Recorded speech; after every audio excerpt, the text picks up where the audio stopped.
Good morning, শুভ সকাল। কেমন আছেন আপনারা সবাই? নিশ্চয়ই খুব ভালো আছেন। আমিও ভালো আছি। তবে এই যে দেখছেন আমার বাড়ির চারপাশে ত্রিপল দিয়ে ঘেরা, তাতে ঘরদুয়ার অন্ধকার। আর অন্ধকার ঘরদুয়ার থাকলেই না আমার মনটা কেমন ভারী হয়ে যায়। ওই জন্য বেশি মেঘলা ওয়েদার আমার খুব একটা ভালো লাগে না। সকালে ঘুম থেকে উঠে নিচের ঘরের কাজকর্মগুলো সেরেছি। মিস্ত্রি দাদারা কাজ সেরে চলে গেলে দোতলার ঘর মুছে মাছে সন্ধে পুজো দেবো। আর গতকাল রাতে 3খানা ফিতে বাঁধা নাইটি ধুয়ে কেচে এইখানেই মেলে দিয়েছি, পাখার হাওয়ায় শুকিয়ে যাক। আমি আবার এই ফিতে বাঁধা নাইটি না পরে শুলে রাতে ঘুমাতে পারবো না, এ বড় বাতিক জানেন তো।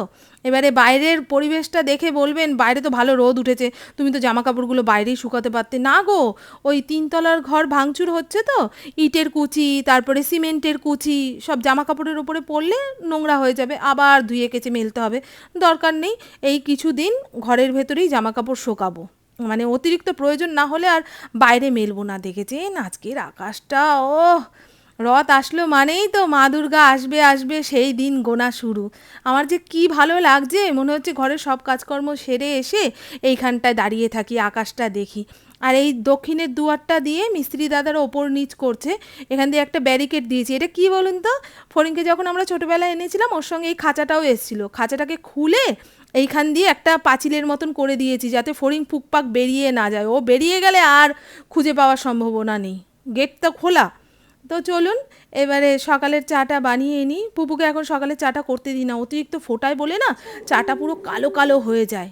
একটুখানি সকালের চাটা স্পেশাল করে না খেতে পারলে মন মেজাজ আরোই ভালো লাগবে না। তা পুপুকে বললাম তুই বস, আমি চাটা করে আনছি।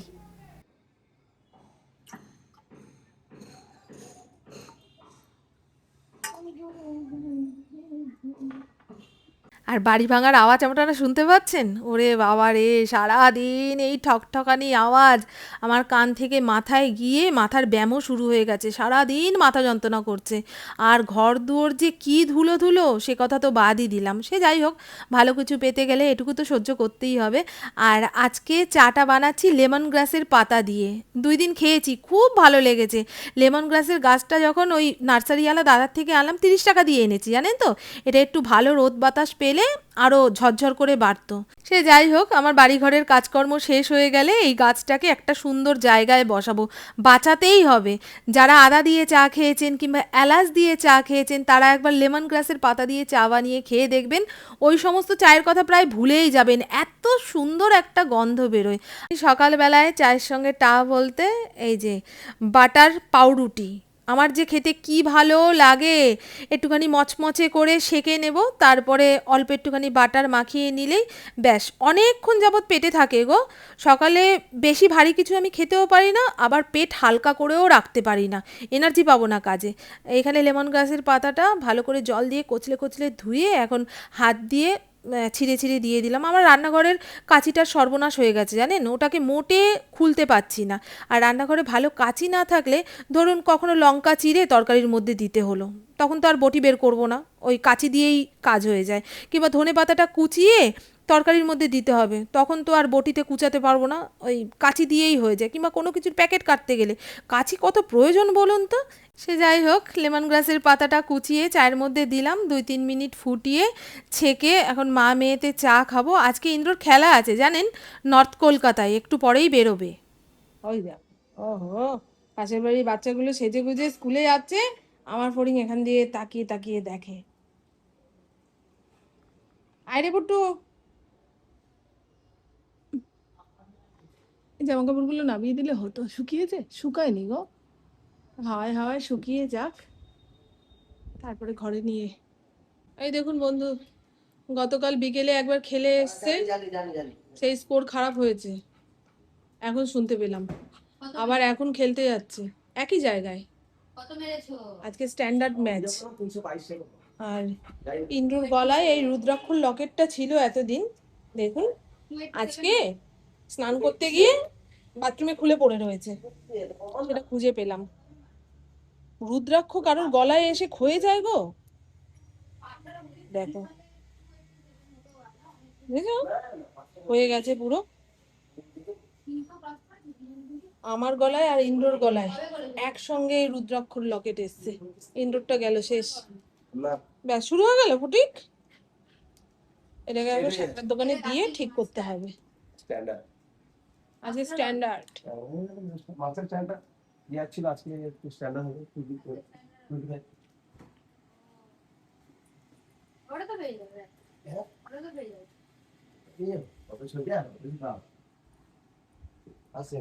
হ্যাঁ টাটা। জলটা মুছে দিন। হ্যাঁ নোনটা ফোনটা রইলো তো নাকি? ও আর এই তো ইন্দ্রকে টাটা বাই বাই দুগ্গা দুগ্গা বলে রওনা করালাম। সে এখন খেলতে গেল, খেলায় যেন মেডেল পায়। এখন ঘরে বসে ঠাকুরকে ডাকতে হবে। ফড়িংয়ের চিকেন অনেক সকাল সকাল দিয়ে গেছে। অনেক বন্ধু এর আগে জিজ্ঞাসা করেছিলেন যে ফড়িংয়ের চিকেনটা আমি কিভাবে রান্না করি। এই যে শুধু হলুদ দিয়ে প্রেসার কুকারে 6-7খানা সিটি দিয়ে মাংসটাকে নরম করে নাবিয়ে রাখলেই হয়ে যাবে ফড়িংয়ের চিকেন। আর এখানে ওর দুদিনের চিকেন রয়েছে, সঙ্গে রঙ্গিলার আরেক বান্ধবী আসে, তাদেরও খেতে দেবো। দুদিনেই চিকেনটা উঠে যাবে। আর আজকে আমি রান্না করব গিলা। চিকেনের গিলা খেতে কি ভালো লাগে না? আর এই গিলা দেখবেন একটুখানি তেল মশলা ঝাল দিয়ে রান্না করলে তবেই ভালো লাগে। ইন্দ্র তো তেল মশলা ঝাল খায় না, ওই জন্য আজকে সে দুপুরে খাবে না। যেখানে খেলা হচ্ছে সেখানে ক্যাম্প হয়, সেখানেই খাওয়া দাওয়া করে বিকেলবেলায় ফিরবে। তা আজকে দেখুন না, একদম বেশি করে টমেটো, আদা, রসুন, পেঁয়াজ, কাঁচা লঙ্কা দিয়ে একদম লাল লাল ঝাল ঝাল করে কষিয়ে রান্না করব। তা একটুখানি তো আলু দিতেই হবে, আলু ছাড়া মাংস ঠিক জমে না। এখানে দেখুন না কতটা কাশ্মীরি রেড চিলি পাউডার দিয়েছি যাতে কালারটা সুন্দর হয়। বলে না আগে দর্শনদারি তারপরে গুণ বিচারি। একটু তরকারি পাতির কালার ভালো না হলে মুখে দিতে ইচ্ছা করবে না, তাই না? এই যে এখানে পেস্ট বানিয়ে নিয়েছি, একটুখানি রসুন বেশি করে দিয়েছি জানেন তো। চলুন এটাকে এখন ভালো করে কষিয়ে রসিয়ে রান্না করি, ঘি গরম মশলা একটু ধনেপাতা সব দিয়ে নামাবো। কাঁচিটা রাইফেলের ওই নাট খোলার যেটা আছে না, সেটা দিয়ে নাটটা খুলে তারপর আমি আমার রাইফেলের জিনিস নাকি তোমার এই এই এঁঠো কাঠার মধ্যে লাগাবো। এঁঠো, এটা এঁঠো না। আমার রান্না বান্না কমপ্লিট। রান্নার পরে যে বাসন কোসনগুলো পড়েছিল সেগুলো ধুয়ে গামলার মধ্যে উপর দিয়ে দিয়েছি। আর আমার রান্নাঘর আপাতত আমি পরিষ্কার করছি না, সেই জন্য পুরো ভাগাড় হয়ে রয়েছে। কদিন পরেই তো ভাঙবে, এত খেটে লাভ কি। আর দেখিয়ে দিই, হ্যাঁ, আর এই যে মিস্ত্রি দাদারা এখনও কাজ করছে, একটু পরে ওরাও খেতে যাবে সামনের হোটেলে, ওদের খাওয়ার কথা বলে রেখেছে ইন্দ্র। আর এই দেখুন কেমন হয়েছে বলুন, কালারটা দেখে লোভ লাগছে না? এই পেঁয়াজ রসুন ঘি গরম মশলা তরকারি নামানোর আগে একটুখানি ধনেপাতা কুচিয়ে দিয়ে নামাবেন, দেখবেন আলাদা রকম একটা গন্ধ হয়। একটা গোটা রসুনও দিয়েছি। যে কোনো কষা মাংসর মধ্যে যে গোটা রসুনটা ফেলে রান্না করি, সেই গোটা রসুনটা খেতে যেন ওফ, এখন এই দেখছি তো আমার জিভে জল চলে আসছে। ইন্দ্রর জন্য একটুখানি রেখে দেবো, যদি খায় তো খাবে, আর না হলে এত তেল মশলার রান্না দেখে ঘাবড়াবে, বলবে হ্যাঁ আমি দুপুরে খাইনি বলে এত রগরগে ঝাল তেল মশলা দিয়ে রান্না করে খেয়েছো, পেটের অবস্থা তোমাদের দুদিনেই খারাপ হয়ে যাবে। হোক গি। কেমন ঘেমো প্যাচ প্যাচে একটা গরম, বৃষ্টিটা এসে কোথাও আটকে রয়েছে সেই রকম একটা গুমোট গরম ছেড়েছে।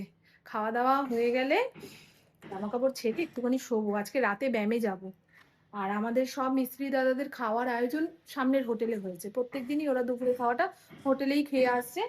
আর সারাদিন যা চা খাচ্ছে চায়ের দোকান থেকে খেয়ে চলে আসছে। বুঝেছেন বন্ধু, আমাদের বাড়িতে যতবারই মিস্ত্রি দাদারা কাজ করেছে, যে কজন মিস্ত্রি দাদা থাকুক না কেন, তাদের খাওয়ার আয়োজন হোটেলেই করে দেয় ইন্দ্র। বলে ওরা পেটে খিদা নিয়ে কাজ করবে। কেউ কেউ বাড়ি থেকে খাবারও আনে, তা বারণ করে দিয়েছে, আনতে হবে না, গরমের মধ্যে খাবার পচে যায় নষ্ট হয়ে যায়। দুপুরে সবাই একসঙ্গে এক রকম খেলে ওদেরও ভালো লাগে আর কি, সেটাই।